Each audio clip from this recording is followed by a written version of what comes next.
Moment here.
Well, hey, D. Scott here, and this is a continuation of the author interview series here on Amazon Live. And with everything that's going on in the world, we are finally getting back to people going into the office place to work after working at home. And so everyone's been used to setting their own temperatures. So the facilities managers, the office managers around need to have a little bit more control. And so StatGuard Plus is one of those things. This was created by my friend David Osk. He was a facilities manager for many years at a telecommunications organization. And one of the problems with these thermostat covers that they had was that the keys would get lost and then they couldn't get into them. And so he created this one with a little tiny lock on there with combination. You can set your own combination. So the office manager, the facilities folks can have the combination, but you're being able to protect that thermostat, maintain a temperature, and not have everything being controlled wildly. So anyway, StatGuard Plus is a sponsor here of the author interview series, and I'm grateful to have them there. But today we have got Barry and his book about networking. And I want to talk about making quality connections with Barry. So we're going to pull that out, bring Barry in. And oh my gosh, Barry, I am here on the West Coast in Oregon, but you are in Winnipeg, right? Yes. We were once the cultural capital of Canada for culture. Well, there you go. Nice. And so you wrote this book, Make Quality Connections, and I'm going to highlight that there in the carousel. I want to encourage people as we're talking to go ahead and click on it, download it, buy it, share with friends, because one of the best marketing tools that we have is our professional networks. It is one of the most effective, most efficient marketing tools we have. And in Barry's book, and I want to talk, Barry, with you a little bit about the journey and then some of the highlights here in the book that people can expect. But we have great networks. We're connected to people and they want us to succeed. But I will say most people underutilize, underleverage the network that they have. But let's go back to the beginning. Barry, go ahead and introduce yourself. Tell people who you are, what's going on in your life, and how you came about to write this book. Okay, so my name is Barry Kopulos. I'm executive producer of a company called Prairie Multimedia Productions, but I actually come from a small farm in Alberta. I've lived here in Winnipeg about 37 years, and I've worked in areas like hospitality, retail, and for call centers. I'm now semi-retired. I semi-retired at age 60, I guess you could say, maybe as of last year. So I thought, what do I do in my semi-retirement years? We had that vicious virus attack us in 2020. So I decided, rather than be depressed and bored and upset about the virus, I would get myself writing a book. And I was actually inspired by other authors I met. I met a lot of authors locally and outside Canada too. And I just wanted to write the book. And I didn't know really what kind of book would be my first book to write about. Years ago, I thought I read about video production. But I thought, well, I know more about networking. And I met a lot of people the past 10 to 15 years. So I'll talk about networking. And one thing you got to realize too, that when I moved to the city, I was a very shy, low kind of guy. I wouldn't talk to anybody. I was afraid of talking to people, maybe judgmental, whatever. So I had a hard time connecting with people to communicate with them. Yeah, and I think a lot of people feel that way when they go from an environment that they're familiar with to something that's new, whether it's going from the city to the country, or in your case, from the country to the city. And so, what do you do? Yes, that was a big step because, well, basically what happened was I actually came here because my uncle hired me for his computer company. And I worked with him for 2 years. Now, during that time, I actually said, okay, I don't know anybody here much in Winnipeg except my uncle and my aunt. What do I do to rectify that? I created a friendship club called Friendship Seekers. And that was my first part about networking. I said, well, everybody that doesn't know anybody either, let's make a club that people meet and we'll go to events together. Thus, we'll network. We'll share hobbies and interests, go for dinner or movies or bowling, things like that. And that's what I did. We had about 75 members initially in the club. And we're all backgrounds, they all occupations, high-end occupations. And so that's what I did. How old were you? How old were you when you started that? You started your own networking group. How old were you? That probably was 37 years ago. So I'm now 63. So that would be about 26 years, I guess. I was 26 years old, a little over 25 years old when I moved to the city. So that's something I'd never done before. I lived in Calgary before this, right? I never did that in Calgary, never created friendship clubs or anything. I did create a little company in Calgary, but that's all I did, right? That's all. But moving to Winnipeg, a lot of doors have opened for me and opportunities. Yes. Yeah. And so there you were a young man. So that was my first attempt at networking. Yeah. And so 26. you decided that there was a gap. And so you needed something to be able to connect with people. You're new to the area. Would you consider yourself an introvert or an extrovert? Well, I think right now I'm an extrovert because I think that means that I'm outgoing. I'm not afraid to talk to anybody now. But maybe initially I was an introvert because I didn't want to see anybody, talk to them, listen to the conversations, but I wouldn't engage anything.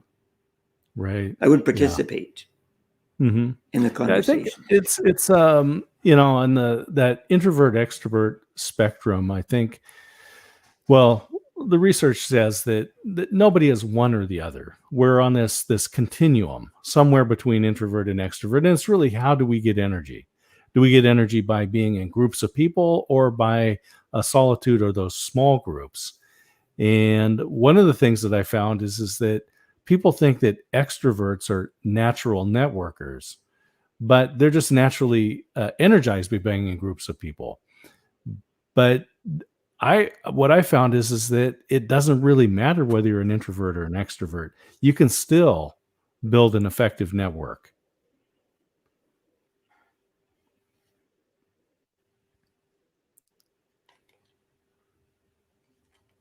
Oh, I lost your I would audio. agree. It just it depends on the approach you use to talk to people.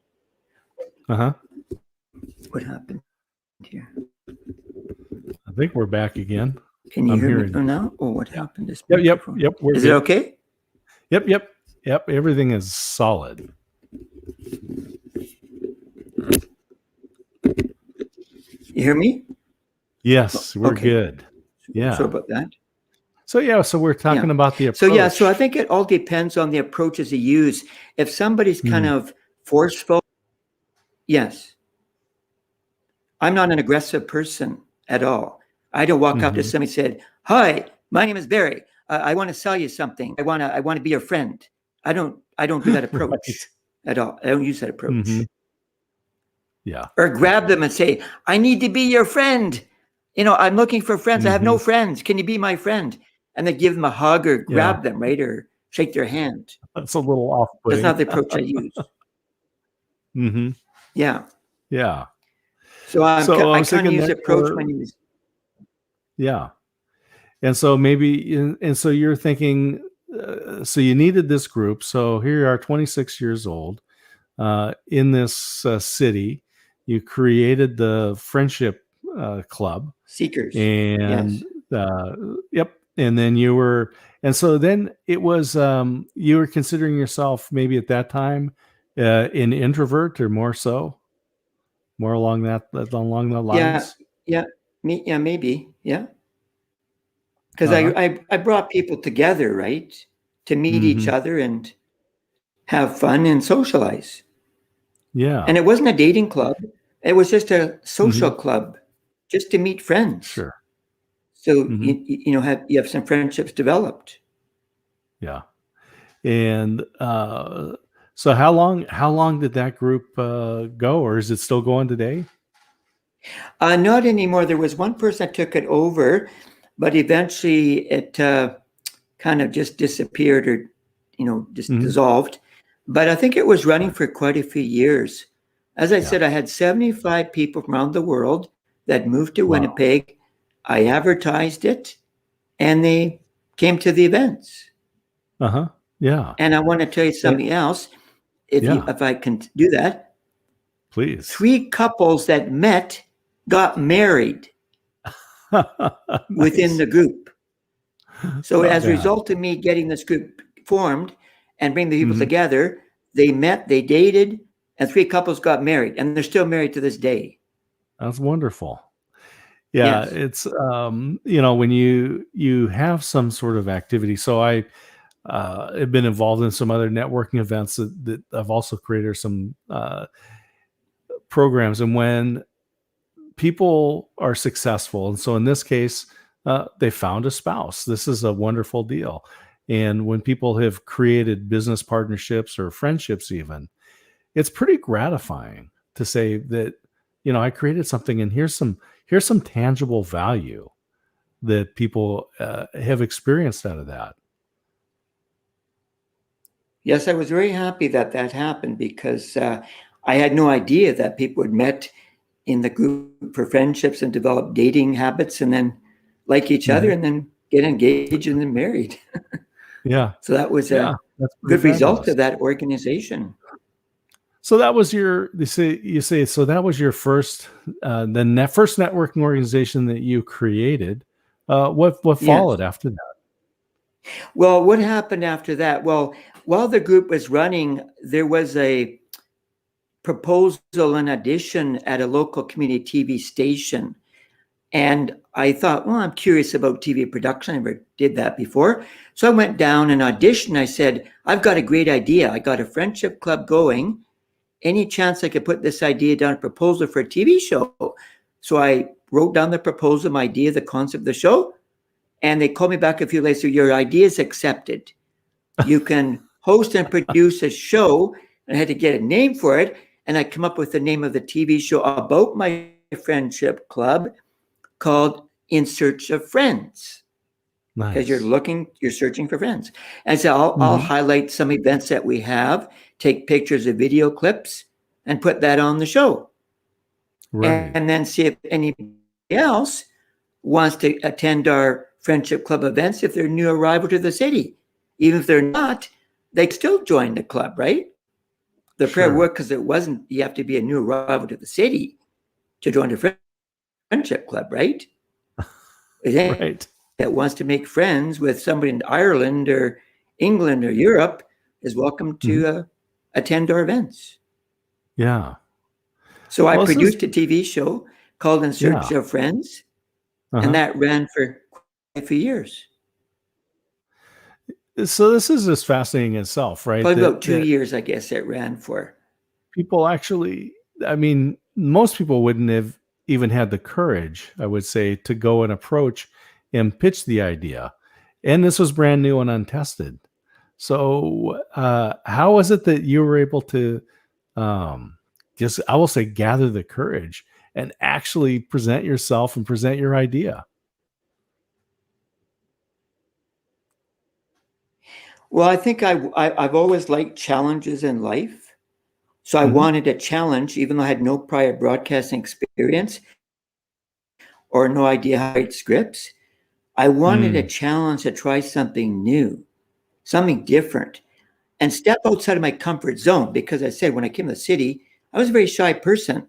Well, I don't want to be Mm. shy for the rest of my life. I want to do things that get me out of my shyness. So, what better Hmm. way to get in front of a camera that goes live with light that goes on and people on Yeah. the camera? And I Yep. was mentored and coached by all the staff at the community TV station. Hmm. I had support. They just didn't throw me to the wolves and say, okay, you figure everything out. We're just going to do the switches in the control room. It's up to you. But no, they told me whatever I had to do. Uh-huh. So I was in a learning area, right? I was being educated. Sure. What a great opportunity to be taught how to produce a TV show, how to put a set together, how to write a script, how to go Mm. about the Hmm. timing of the show. It starts at maybe 2 minutes after and finishes maybe 20 minutes after the hour. So I had to be conscious of the Hmm. clock. So I learned all that. And that was a great opportunity because it didn't cost me nothing, right? I got free education. Sure. Now they Well, and by that, the way, at that time they didn't have schools that taught broadcasting. There were no schools that mm, taught broadcasting in Canada. uh-huh. Maybe one was in our city. So you want to learn broadcasting? Pitch a show to video on cable and then you can get free education. I love it. And as I remember reading in your book too, I mean, you really didn't have any experience writing scripts at all, let alone for television. No, I did not. I just wrote what I thought would be good to write about. Like, I don't even have professional writing background either. I just said, well, Mm. we're going to write about the friendship club. So I'll write about the events we attended, some special things that happened, maybe new people that arrived from Ireland. Oh, you're from Ireland. Oh, welcome. We had a special guest, arrival that showed up, and I kind of just figure things out on my own and see if it Hmm. works. Yeah. People resonate with that. Like, oh, you got people Ireland, England, Europe. Oh, wow, that sounds interesting. You've Hmm. got global people that are moved to Winnipeg to set up business here, work for companies here. Sure. Yeah. It's interesting. So you say this particular show ran for about 2 years, and you'd bring in guests, and it was really just an extension of the networking club that you had created to begin with. And so, did you must have brought in guests from the club as well? I did. I had one fellow that took a strong interest in my TV show. His name was Ken, and he Hmm. actually helped me with the TV show, like put the sets together or got ideas for the show. So yeah, I had a few people that went to set with me and helped me with the Hmm. show, like Yeah, contributed to the show. yeah. And so I'm thinking, so you were writing scripts to go with this, and what did that ever interest you to say you wanted to be a script writer or kind of move into that world, having had real life experience? Well, not really. I just like producing TV shows and sharing experiences Hmm. on air. Yeah. So that's what I like to do. Like I like to get in front of a camera, share my story, Hmm. talk to the audience, and share what's going on with Yeah. Friendship Seekers Club. Hmm. So I don't And think I ever want so, to be a professional script writer. uh-huh. Yeah. Well, I can see this is where it was kind of that was a tool to help express the real passion, which was creating this networking and building relationships. And really, again, that's what the book is. And I'll just let everyone know we are interviewing Barry Kopulos, as I'm pronouncing that correctly. Kopulos Kopulos. is Kopulos. There we go. All right. Barry Kopulos. He is the author of Make Quality Connections. Kopulos. And this is a book that you wrote Very as a result of the pandemic. You had the time, I guess. You allocated time.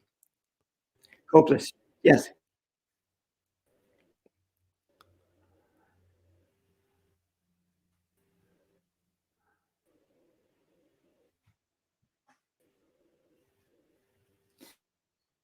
I think we just have a delay in the audio, so I'm sure we'll catch up here with you.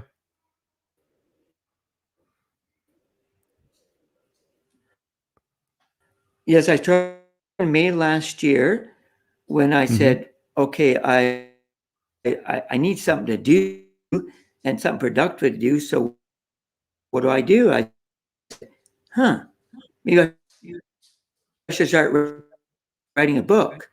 I got 10, 15 years of experience and even more about all the people I've met and all the stuff I've done.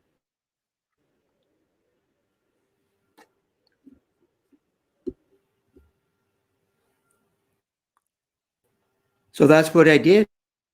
Started to just take all the knowledge in my brain and all the experiences I had, and I just dumped it on paper. Oh, that's fabulous. And I came up You know, with about a 60-page of great quality content. yeah, that's the thing, and I appreciated being able to read kind of the journey that you went through, and we can talk about some of the people that you've been able to connect with because of the connections. And when it comes to writing a book, I put down some chapter titles that I thought would be appropriate to call my chapters. I didn't have a name for the book when I was writing it. There's no name. I just knew it's a book about networking. And I put chapter titles. Yeah.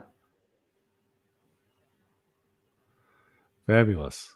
We've got an interesting lag between your audio and mine, so we're kind of running over each other here a little bit.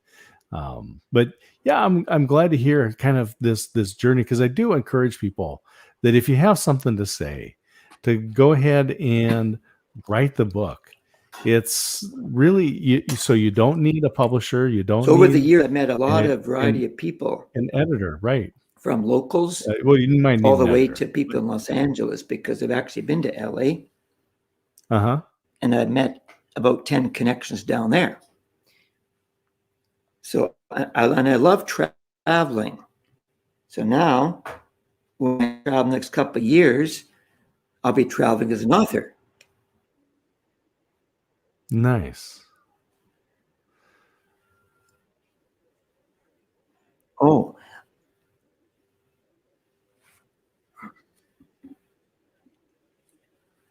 I'm not sure why that is. I'm not on the fastest service.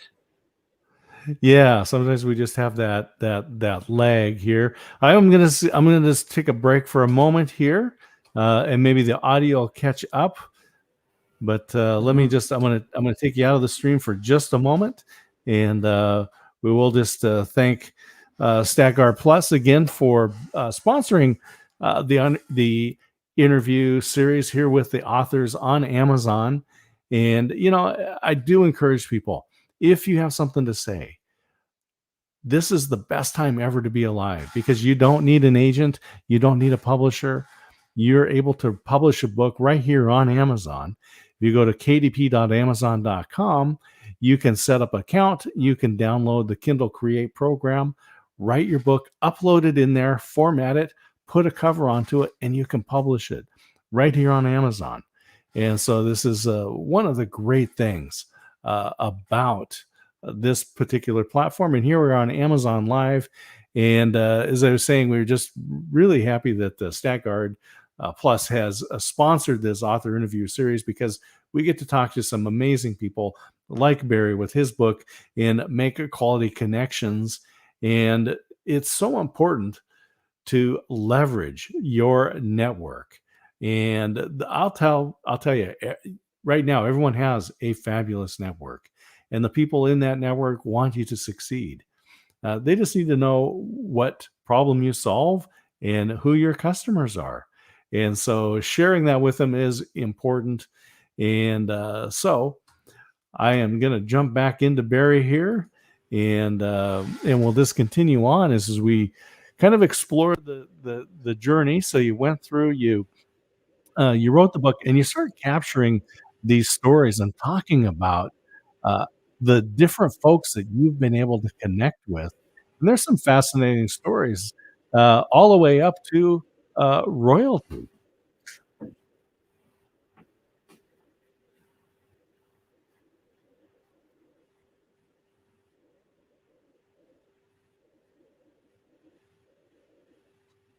I've been a fan of royals.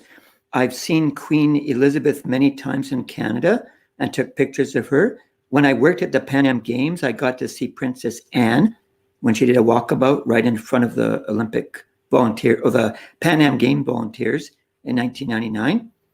And I've seen the Queen while she was at the Forks a few years ago in Winnipeg for unveiling of a special stone. So she's actually visited our province quite often.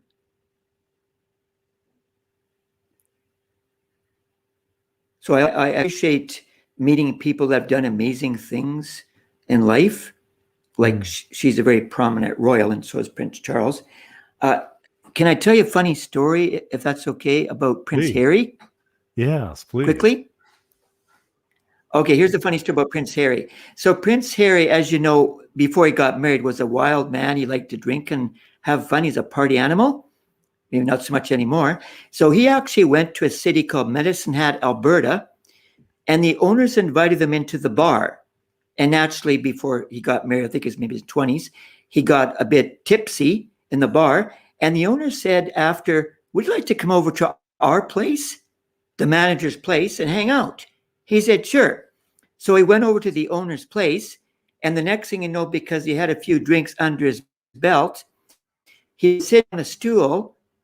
He fell kind of off the stool and he punched a hole in the wall. True story, in the kitchen. So now when everybody goes over to this house of the manager that owns this bar, why is there a hole in your wall? And how come you haven't fixed it? You'll never believe it. Prince Harry put that there when he fell off the stool when he's a bit tipsy with alcohol in him. And we never repaired the hole because it's a conversation piece. True story. I love it. That is great. So tell us more about some of the folks that you've met, how networking has helped you. Okay, so I've actually met a lot of gold medal athletes in the Olympics. I usually watch the Olympics this summer and the Winter Olympics. One of them actually let me wear the medal around my neck. That was Mark McCoy, who I went to an event with Raymond Aaron, and he brought his medal with him, and he let people pose and borrowed the medal to them around the neck of the person that's posing. I said, "Wow, you actually let me wear your medal?" He said, "Yes." I've actually met both summer and winter medalist Clara Hughes, who had a rock star reception when she wrote the book Open Heart, Open Mind. She had mental depression, which I didn't. And she did a reception at a local bookstore in the city. And everybody got to meet her and talk to her about mental depression, get her book. And then later on, she got a park named after her, which I went and I met her husband then. and I got another picture of her. Mhm. So if I meet Clara Hughes again, possibly I might, I will definitely give her an autographed copy of my book. Because you see, now we're in the same league. Clara, you're a book author, so am I. I said, really? Mhm. You're a book author? Wow, where's your book? Well, it's called Make Quality Connections, Clara. And I actually wrote about you in my book. Isn't that Because there's a wonderful? story about you. In my Yeah. book, don't you think people be tickled pink to say you I wrote about love it. me in your book? Yeah. Yeah. I'll highlight the page I wrote on you about you, right? Yeah. Mhm. And I met Cindy Clausen. She's a Olympic medalist, I think summer, I think in skating, and she's got an arena named after her. A Mhm. lot of athletes from Winnipeg that won medals got buildings named after them. Susan Onspach got a speed skating oval named after her. Wow. I met Cindy Clausen McDonald's when they sponsored that event, and I got an autograph from her and picture. I don't think she brought her medals at that time, but I did get a picture of her and an autograph from her. So I met a lot of Oh, Olympic medal athletes. I even met mhm. John Montgomery. I don't know if you ever heard of the show called Amazing Race. You guys Oh, have the yeah. Amazing Uh-huh. Race in the US, but we have Amazing Race Canada. Mhm. He became the host, moderator of this TV show, just like your Amazing Race to race around the world. And I got to Yeah. meet him twice.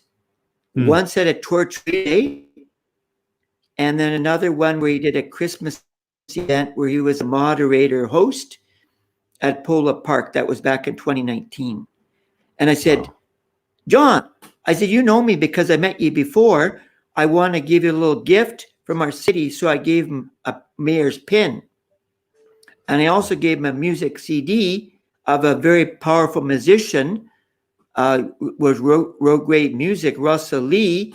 I said, I want to give you a special CD to take back Mm. to where you're Mhm. from. I think he was from originally in Manitoba, but I think he lives in Toronto. So I Yeah. gave him a gift. Realize when you're networking, if you give Uh-huh. people something other than a business card, they're going to Yeah. remember you for sure. Like a CD And or I a think this pin, this is they great might forget because that you gave them a business card, but they're not going to forget. yeah, and I think you have some great stories in there If you give about them a CD or pin, pins. right? Yeah, I thought that was just fascinating, these pins that you have, Yes. So I and, want to just, nice. I just want to show you. I carry this pouch around with me. See all the pins?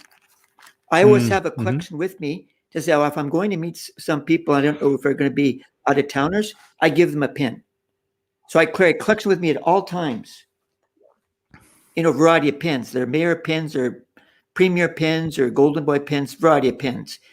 And I get mhm, open and say, can I get some pins? How many would you like? Can I get 100? Okay, no problem. We'll just assortment up and give them to you. Because when you say ambassador, which I do say to the Premier of Manitoba, and I'm the mhm, ambassador to Mayor Brian Bowman, that stands out with people. How are you the sure. ambassador? Well, I'm a goodwill ambassador to promote our city and province. And they Mm, know me that I mm, promote myself as a ambassador to the city. I'll tell you a funny story. It's in yeah, my book. I went to an event one time, quite a few years ago. It was a Get Motivated event. Get Motivated.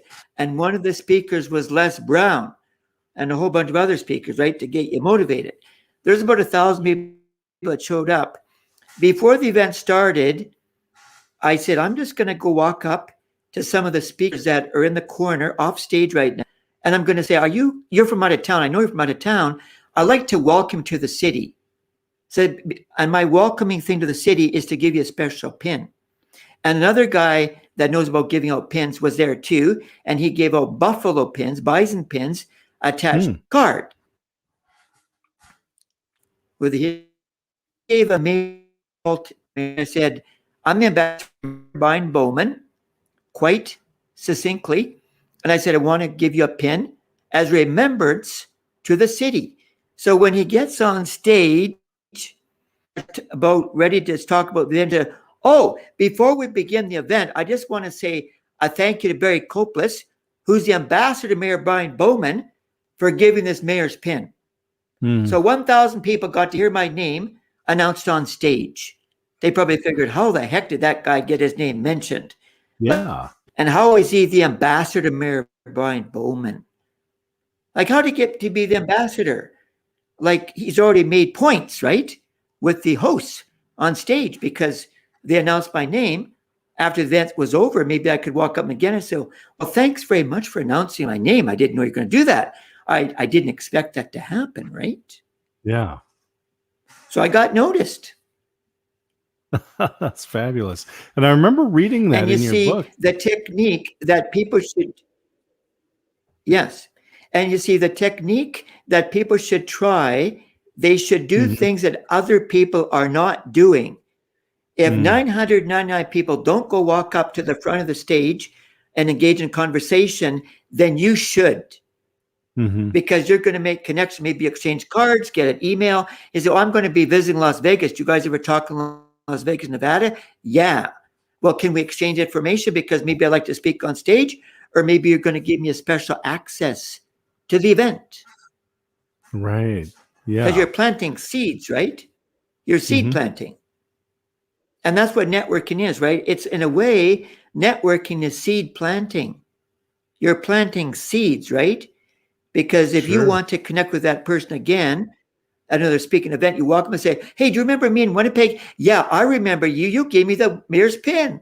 How could I forget that? I'm still wearing it. Here it is. I love it. I love They that. don't forget. Yeah. Yeah. And just getting that special recognition and having people hear your name. I mean, there's a huge value to that. That's hard to put a monetary value on. Exactly. And if they were to mention, say, well, let's just say that I gave my book, and then the guy holds it, oh, this guy just gave me his book, Make Quality Connections. Here it is. I just got free advertising to 1,000 people or free promotion, right? Absolutely. And how the heck did that guy get his book mentioned on stage? Do that. Well, I just said, I want to give you a gift. I'm an author now since I last met you. Here's my book. It's a gift from me to you. It's autographed. I signed it in gold ink. I'm going to get a gold Sharpie and sign it in gold. I love that. Gold ink. Yeah. And I didn't. But so I mean, when I go on my promotion book tour, I'm going to sign my book in gold ink because won't that stand out? I was thinking that again, you do something else that nobody else does. Follows your advice perfectly well to say, if everyone is doing something, then do something a little bit different and using gold ink. And so we have David here that just asked a question. He says, what kind of books do you write? And I think he's asking if it's a self-help book. So would you classify Make Quality Connections? And then this is about building a network and using your network and kind of the results that can happen. Would you consider this a self-help book or a business book, or where would you put that on the shelf there, Barry? Well, basically, I kind of wrote it as a guide that I thought people could follow as a guide to networking. Because I've got various strategies and tips in there. I use icebreaker techniques. One of them is called form. If you say, well, I'm stuck, how do you start a conversation with this person? Well, I got an acronym called form. You talk about family, occupation, recreation, message. Pick one of those letters and then say, I have a brother that lives in Australia. Have you ever been to Australia? They say, yeah, I got an aunt that lives in Australia. We got a connection right away. I told about my brother lives in Australia, which he does. And you have your aunt lives in Australia. So right away, we have a connection. I just choose one letter out of the acronym called FORM. It's an icebreaker technique. So I think my book is a nonfiction business guide to everything you want to know about networking. And what I wrote the angle of the book, not to borrow other things I learned about network in the past. I learned it from the 2021 year and the 2020 year, the very up-to-date latest methods that are very current and very powerful methods. And they don't use pitching or selling at all. I got a lot of do's Right. and don'ts in the book. And Don't do this. what do you Do this. consider what would you consider some of the major differences that this isolation, the pandemic, that virtual events, which virtual events are not going to go away, but virtual networking, what do you think some of the key differences are that people need to be aware of between face to face and online networking? Okay, one thing that people have actually made the comment to me about is they find that virtual network is more intimate because now you're Mm, not in front of 10 strangers. You got 10 screens, right, of strangers, but they're not physically there, right? So I've had a lot of mhm, people say, I like virtual networking because it's intimate. I can mm, type in the chat box, I can go on the camera and talk one to one, just one person to one person, right? Even though I see 20 people on the screen, but I'm talking to you and me. So I'm putting the other yeah, people aside. So it's more intimate. That's some of the comments yeah. people have made. And then when you Interesting. put your face in the chat box and put your email, your phone number, or just about you, right? Yeah. That's interesting because I don't think that someone would have thought coming into this that virtual networking would be more intimate. So that is just in itself fascinating, and just it I think maybe enhances what that experience is instead of detracts from it. And also, I would say that if you're going to walk up to a stranger in a real in person event, you might be afraid to start talking to the stranger based Mm, on many factors. But when it comes to a virtual networking event, people got their name on the screen. My name is Jane Smith. I see that there's Tom Brown, there's Bill Moyer, all the names are there. So right away, you know sure. their name. Usually the moderators say, tell me where you're from. I'm from Winnipeg, Manitoba, the coldest place on the planet in the winter. It gets colder than Mars. So I can tell some funny stuff about the city, right? And you see, right away, you break the ice. Right away. Mm, Because you know my name.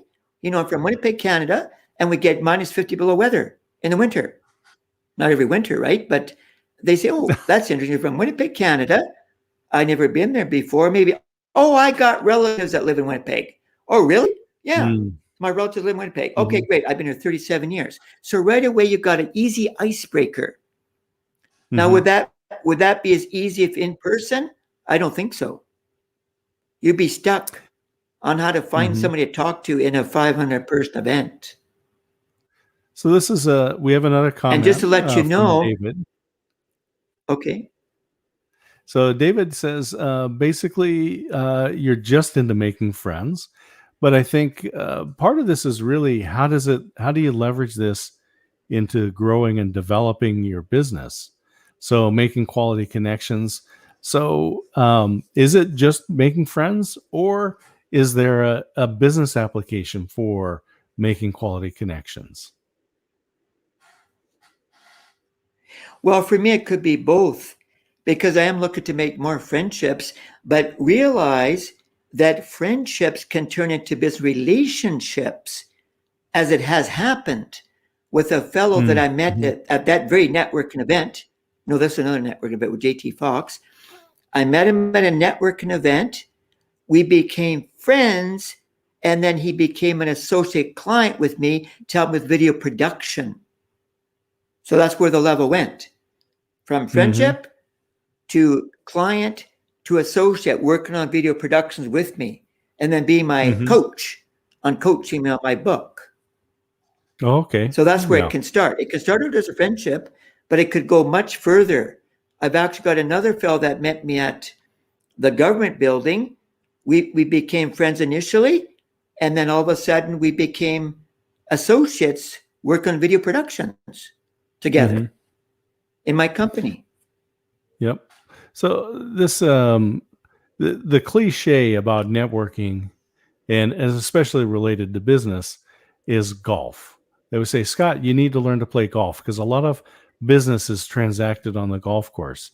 But what I've really seen is that there's nothing special or magical about golf or golfing, but that it's two people with a common interest. Now, you may start off with just golfing as the commonality, but as you spend time together, you can build a friendship. But also, that's what leads to the business relationships is when you spend time with people with common interests, then there comes those opportunities to say, hey, Barry, here's an opportunity that you might be interested in. Here's a job that you might be interested in. Because I know part of your book is talking about how your network can get you a job or maybe more customers for your business. So maybe it's not the golf that leads to the transaction, the business transaction. It's actually people spending time with a common interest. And you also have to realize too that depending what kind of event you're attending, you're going to meet people, either high-level executives or not. It all depends what kind of connection you want to make. So if you want to meet high-level executives, you may want to attend a high-level executive golf event. But if you don't really want to meet high-level executives, you want to get customers for your product or service, then maybe you just want to go to a festival or fair where the average customers are there.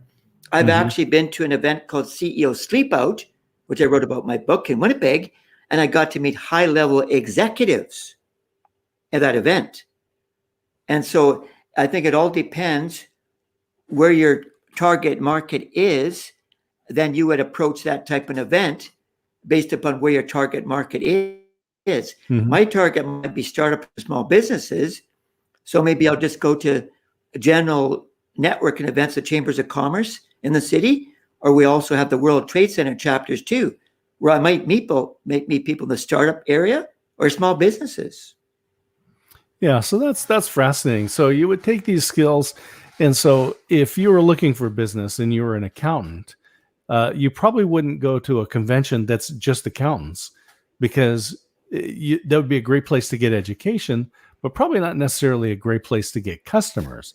But if you were to go to, as an accountant, to an event where there's all business owners, it's likely there's going to be where the opportunity is to make those connections. So you would be able to use these skills at these different types of events, but you have to have the right expectations. So if you're an accountant and you're going to the convention with a lot of accountants, you're going to use them to get to know people that have skills that you want to absorb.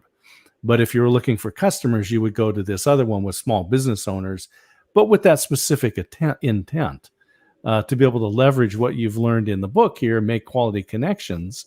And I do encourage people to click on that and take a look and download it and share it with their friends, because there are so many people who are uncomfortable with networking. And so you want to be able to learn those skills. So this is a great thing for yourself, but maybe also for people you know.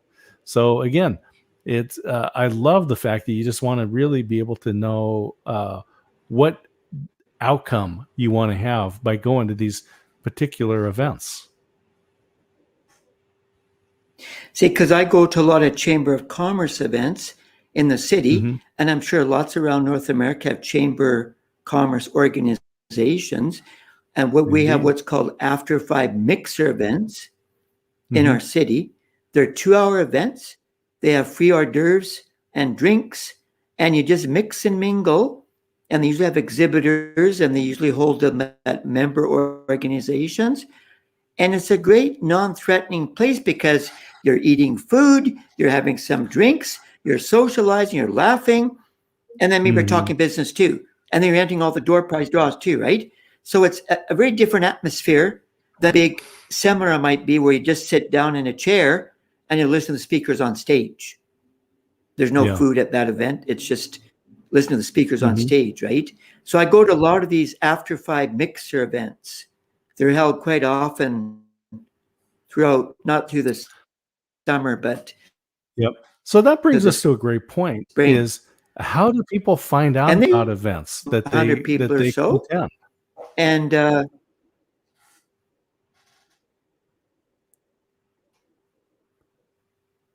for the Chamber of Commerce, I actually have a friend, associate, that's her, and he started giving me free tickets. He said, Barry, I got a free ticket to this After 5 Biz Mixer event. I said, what's that? He said, well, I'm a member of the chamber myself. So food at a members organization of exhibitors, maybe 20 exhibitors. You can have some food and mix and mingle with people. Interesting. And you get a name tag. So you got your name, Barry Kopulos.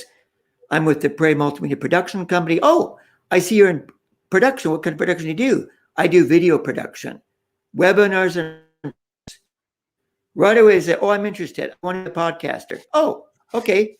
I'll give you some information. Contact me and we'll follow up after. So I find that these mixer events are a lot of fun. Yep.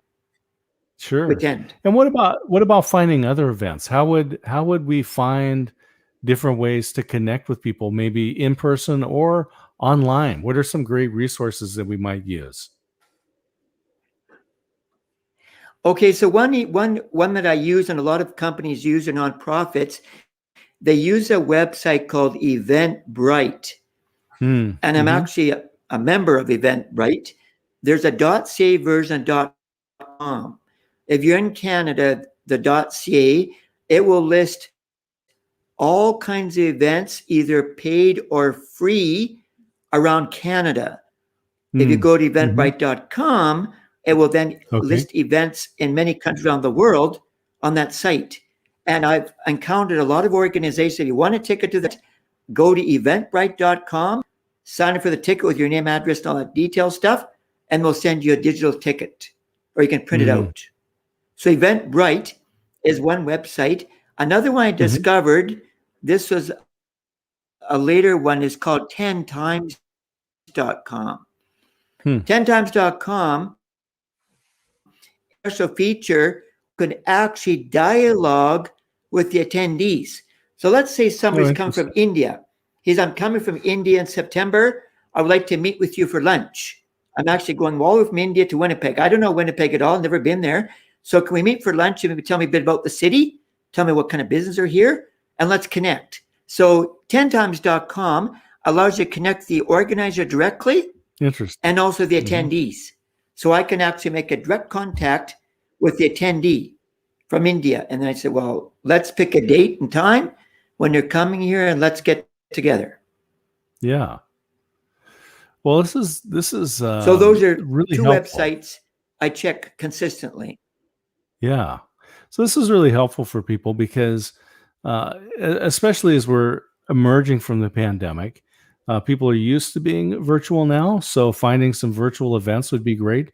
But I know people are looking forward to being face to face and shoulder to shoulder again. And so being able to find these events is going to be important. I know a lot of people are trying to maybe find new jobs or find new customers or maybe just new friendships. And so these sound like some great resources. And as we kind of wind our time down here, Barry, I just, first of all, I just want to say thank you and let everybody know that the book is highlighted in the carousel. Go ahead and click on that. Take a look, download the book. If you have the Kindle Unlimited, it's free. Just add it into your reading library.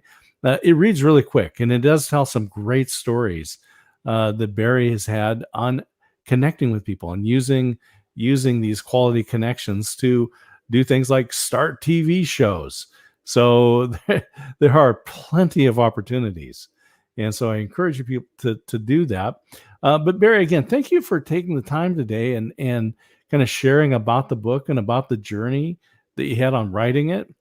I do want to encourage people that if you have something to say, go ahead and write a book. This is the best time ever to be alive. And but you also mentioned that you're a podcaster. And so I want to kind of hear about your podcast and how that also works into building quality connections. Okay, so I'll just give you a quick story. At an event I was at, which is a Raymond Aaron group event quite a few years, and there's about 200 people there. I actually met a lady named Marina Nanny.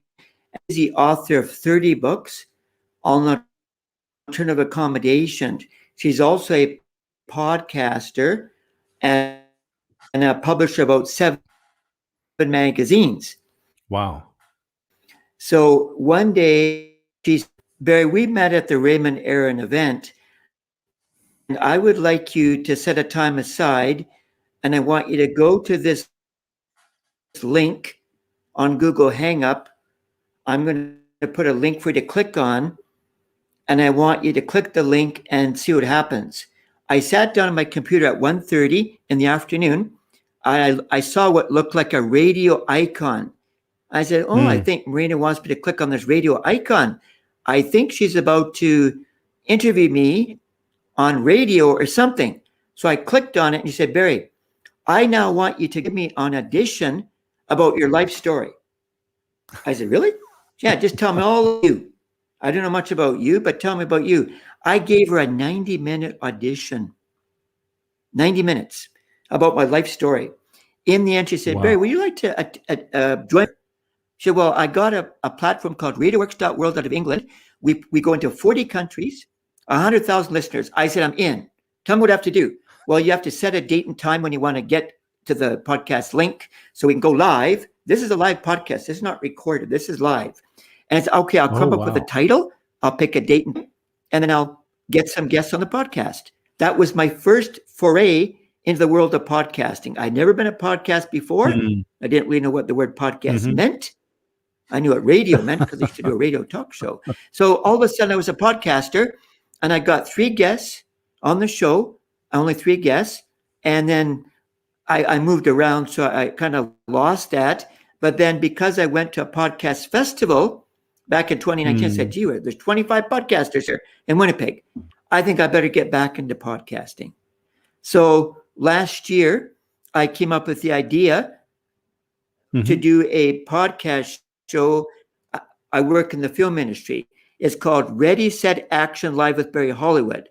I said, I'm going to take all my experience in the film world and make a podcast out of it.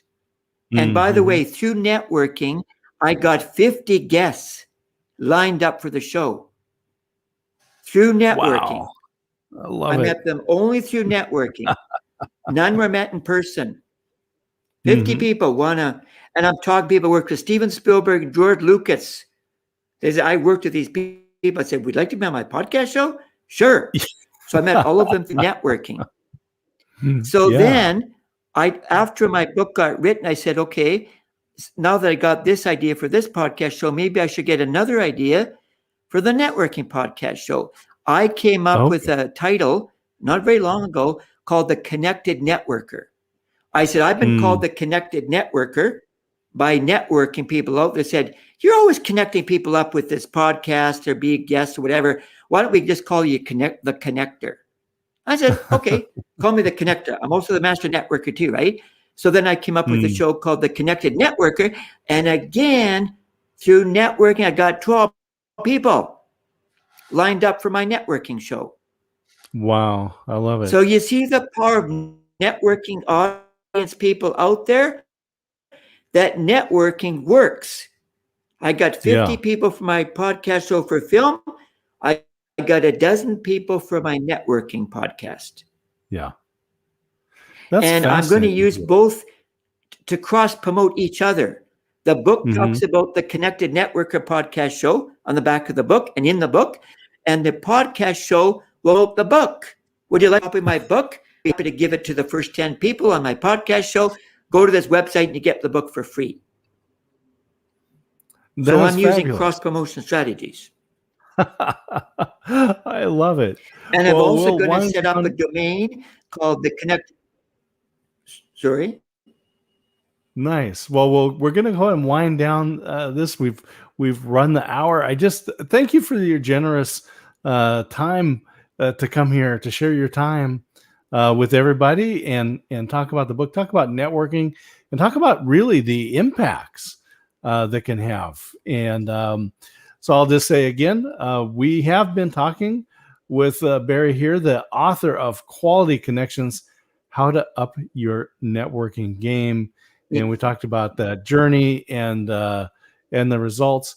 And before we wind down here, Barry, what thoughts would you like to leave those watching and those who watch in the replay? What thoughts do you want to leave them with?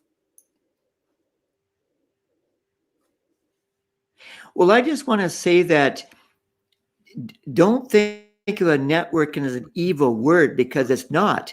It's basically just having a conversation with somebody. You think network is a sophisticated word, or, oh, I don't know how to network. And well, if you know how to talk, then you know how to network. So just start carrying a conversation on. And you just start by saying your name and a little about yourself. And then all of a sudden you're networking. It's not that complicated. It's not Einstein science to network. I just want to make a final comment too, that if anybody wants the paperback version, it is to come out later in the month, the paperback copy of Make Quality Connection How to Up Your Networking Game. Right now, the Kindle version's available on Amazon for free. All right. Well, but that's what I want to leave you with. But get my book, because it's a valuable guide. That is fabulous. Well, Barry, again, thank you for joining us. And so I am just going to, again, say we've been talking to Barry, and we're talking about his book. So thank you for the opportunity. Make sure that you download it. And if you're interested in the paper version, stay tuned and buy it right here on Amazon. Barry, go ahead, and I'm going to have you hang out in the green room. Stay there, and I'll be right back with you. But thank you for joining me today. Thank you again. All right. So we have been talking with Barry and his book, How to Make Quality Connections, How to Up Your Networking Game. This is a huge tool that you need to have wherever you're at, whether you own a business, whether you're an employee, having your network work for you is so important. And I do want to thank the folks over at Staggar Plus for sponsoring these shows, these author interviews. We get to talk with the most remarkable people sharing fabulous ideas like Barry did today about building quality connections and using your network. Staggar Plus is a thermostat protector. As everyone's coming back into the workplace, people might be monkeying around there with the thermostats. Put a cover over it, but use a Staggar Plus, because you don't have to worry about a lost key. We've got a little combination lock on there, invented by my friend David Osk and available right here on Amazon. We're just grateful to have them as a sponsor. And with that, we are going to wind down this edition with Barry of the Author Interviews. So thank you for tuning in.